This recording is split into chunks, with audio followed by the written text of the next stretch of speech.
lycée français d'Antsiran, les investisseurs étrangers menacent de quitter la région. Le sort du lycée français Sadi Carnot d'Antsiran sera connu dans quelques jours. En attendant, le collectif de défense du lycée, réunissant les parents d'élèves, met la pression sur les autorités compétentes. D'après les explications reçues, la fermeture de l'établissement prévue pour l'année scolaire 2013-2014 va avoir des répercussions néfastes sur l'économie.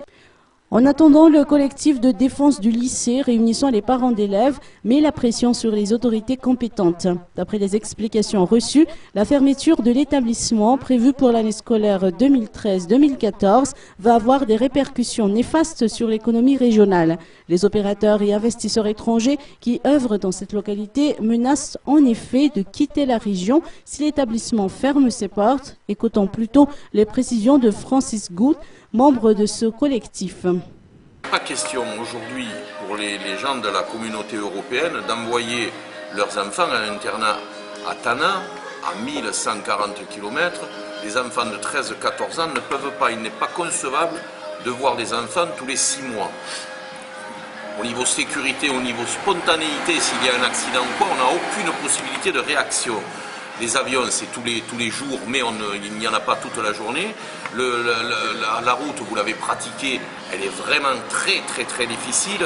Il faut une vingtaine d'heures en allant très vite pour arriver à Diego. Il n'est pas question que nos enfants aillent là-bas. Donc, la seule solution, c'est de quitter la ville. Ensuite, ça va impliquer que les gens qui auraient pu se permettre d'investir et souhaiter venir à Diego ne pourront pas venir en famille. Ça veut dire que les familles vont exploser et que les gens vont quitter la région Diana et ça va.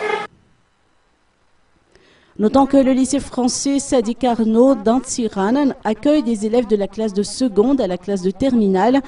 Au cas où l'établissement fermait ses portes, ils n'auront pas d'autre choix que de se séparer de leurs parents pour poursuivre leurs études à Tel-Aviv, ce que leurs parents ne sont pas prêts d'accepter. En outre, cela va nous coûter une fortune, ont-ils laissé entendre. Aussi, face à ces enjeux, les parents d'élèves appellent à une décision politique venant des responsables étatiques. Ils demandent ainsi une audience auprès du président de la transition. Faut-il rappeler que le coordonnateur de l'AEFE pour l'océan Indien, M.